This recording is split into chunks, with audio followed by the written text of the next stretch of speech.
Well, it is so exciting to be with you all today to talk for a few minutes about how I was shaped by the University of Maryland and to explain these lessons that I learned from the University of Maryland. I'd like to take you back a little bit in time. So let me take you on my journey. Step back with me to 1970. I was 9 years old and I was in the 4th grade. I liked to draw, I liked to be in plays, I liked to sing in the chorus, but here's what I didn't like. I hated Little League.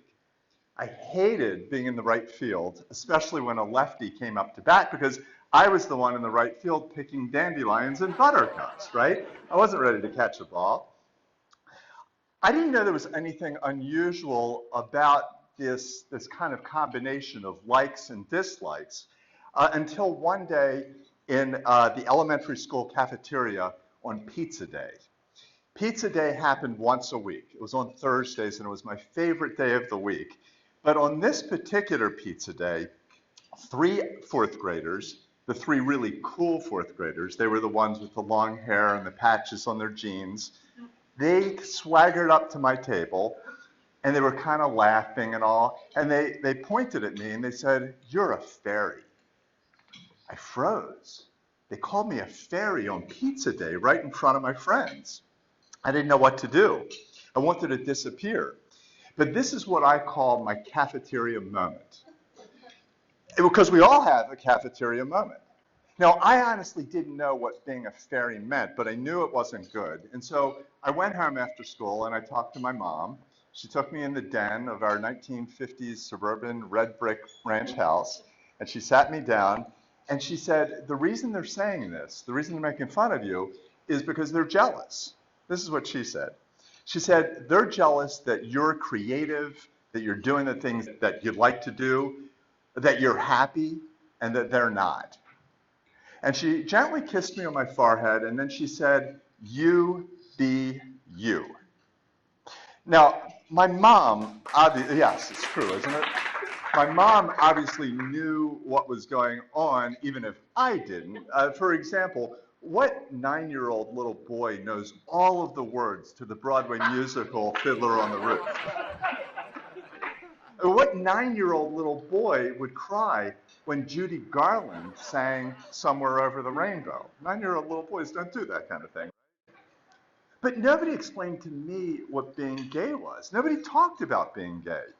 I mean, we didn't have role models like Mayor Pete, right? Now we do, but at that time we didn't. Nobody talked about it. Nobody who was famous and successful was openly gay. Not even Liberace was openly gay. And if you don't know who Liberace is, you can just talk to your table host. They'll tell you. I just knew I didn't want to be different. And it was really humiliating to be bullied by the cool kids. But at 9 years old, what do you do with the expression, "You be you"? What did that even mean? How could the cool kids possibly be jealous of me? Was I a fairy? I mean, I remember trying to figure out what that meant. And I remember sneaking down to my brother's bedroom in the basement of our house and climbing over his waterbed, well, actually sloshing over his waterbed to the bookshelf where he had the book, Everything You Always Wanted to Know About Sex. And I remember trying to find out what this meant, and it wasn't even in there. So it just wasn't anywhere you could find. But eventually I did figure out what it meant, and I knew I didn't want to be that. And so for the next 10 years, I was determined not to be that. And I did everything that you could do to not be that. For example, I dated girls. I even played a sport in high school. I got a varsity letter for playing a sport. No, of course, it was boys' gymnastics. But I stayed really busy doing things that didn't involve throwing a baseball. I just didn't deal with it for 10 years. But then I got to the University of Maryland, and I decided, now I can take some action. But what action had I decided to take? Well, this part might surprise you. I went to the University Health Center. I made an appointment with a psychiatrist, and I got to the appointment. It was a Tuesday afternoon. It was just after Econ 101. I was nervous. I was sweating. I almost left, but then the receptionist came out. She took me back to a small office and introduced me to Dr. Joe, who I assumed was going to be my miracle psychiatrist, who was going to change me. And in fact, I said to him, "Dr. Joe, I need you to change me." I think I might be gay. I didn't tell him about Judy Garland because I thought he's going to have to dig for that. But I was very clear that I needed to be straight. Well, now, of course, you know what's going on. And in retrospect, I ask myself, how could I have expected any medical professional at any respected institution, especially University of Maryland, to engage in conversion therapy? Now, towards the end of that first appointment, after lots of talking and lots of crying, for the record, it wasn't Dr. Joe who was crying, he said to me, I'm not going to change you. I'm not going to try to change you. What I am going to do is try to help you feel comfortable being yourself. And then he said to me the three magic words that my mom had said to me 10 years earlier. Do you remember? You be you. Well, now, if my mom had said that to me, and Dr. Joe had said this to me, I thought, you know what? I'm going to give it a try. Now, for me, this was all about letting out that side of me that involved wanting to sing, wanting to dance, wanting to be happy. So this first step on this You Be You journey for me was auditioning for the fall musical here at the university. At that time, it was Hair. Because I always knew that my calling was to be a Broadway star in front of an adoring audience. So I tried out for Hair. And I sang my lungs out, and I danced my legs out. And at the end of the audition, the director came up to me, and she said, wow, you've got chutzpah. And if you don't know what chutzpah is, talk to your table host. They'll tell you. She said, you've got chutzpah. I'm not giving you the part. In fact, I'm not giving you any part. But you do have chutzpah, and you're going to go very far in non-musical theater. Okay, so that didn't work, but I still had a whole career, a college career ahead of me here at the University of Maryland to shine, to do great things, but what to do? I mean, what do you do here at the University of Maryland? Because it's so big, there's so many choices. What do you do? I mean, all I knew is that I wanted to be a star with an adoring audience, but now I had no singing or acting talent. So what do I do? Government, student government. So that's what I got involved in, was student government. And what I started off with was the Student Legal Aid Office. As a freshman, I had an internship there. Now, I hadn't come from a family that was involved in social issues. We didn't talk about politics at dinner, but here at the university, I was suddenly around other kids who were really passionate about helping other people, especially in something like the Student Legal Aid Office. And then the next year, as a sophomore, I learned that there was a student on the Board of Regents. At the time, it was a 15-member board with one student. And I thought, you know what? Even though the sophomores didn't generally get that position, I thought this director of hair told me I had chutzpah, so may as well go for it. And I did. I went for it, and in fact, I got it. And I wound up learning so many lessons from the regents at the time, and also from university administrators. People who really did want to help me. And that's actually a really important lesson, is that adults really do want to help students at that point in their lives.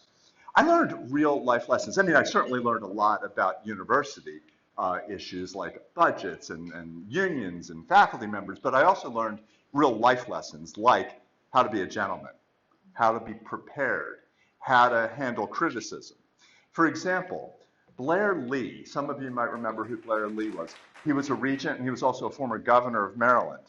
He taught me the importance of being professional and, importantly, not letting your anger show when you're angry. He said to me, David, if you keep your cool and you don't respond to anger with anger, you'll always make your points more effectively. Plus, he said, with a slightly devilish grin, you'll exasperate them, which is true. He taught me whenever you're about to write that angry letter, which of course in today's terms is that impassioned email, he said, wait 24 hours. Otherwise, you'll regret it. And that's really true. The director of student affairs at the time told me when I got the appointment, he said, find a subject area, find a particular niche where you're the expert. And he said, if you do this, even though you're the student on the board, others will come to you with questions on that particular subject area. And that happened. I wound up developing kind of a semi-expertise in dormitory issues. And when a dorm issue would come up to the Board of Regents, the other regents would come to me and ask me questions. Now, of course, I got lots of other advice from regents on other types of issues. For example, one regent who was a really successful businessman, he was the vice president of what is now AT&T. He said to me, David, become a Republican. He said, you'll be happier. And he said, and even if you resist it, it's going to happen to you anyway. Another regent who was President Reagan's assistant press secretary, she said to me, David, no matter what anybody tells you about love, marry up. Okay, so after the University of Maryland, I went to Cornell Law School. I became a lawyer, and I wound up applying so many of these lessons that I learned. For example, I do my best to always be a gentleman. I do my best never to respond immediately when I'm angry. And I do have to admit, that has saved me over the years from saying so many stupid things. I did wind up developing a specialty, a niche, employment discrimination law with an even smaller niche, teaching about disability law in the employment context. And now that's what I do. I travel around the country. I teach. I get to be on stage. But I get to teach on this very specialized niche of disability employment discrimination law. And most importantly, I learned the lesson from my cafeteria moment, from my mom, from Dr. Joe. You be you. Now, every single one of us has a cafeteria moment. Now, for me, my cafeteria moment raised gay issues, but every one of us has a cafeteria moment. It doesn't have to be in a cafeteria. It could be in a sports field. It could be in a locker room. But it's a moment when you're supposed to be safe, right? But you're not, because somebody comes and tries to trample on that safety. And my message to you is, don't try to suppress your cafeteria moment. What that does is it gives it power and it gives it pain. So instead, embrace it and seize it and grow from it and celebrate what makes each of us different. Now, let me tell you two things in closing that you might be wondering about. First, no, I did not become a Republican, and I'm still happy. And second, I have now been with my partner, now husband, for over 30 years, and I did marry up. Thank you.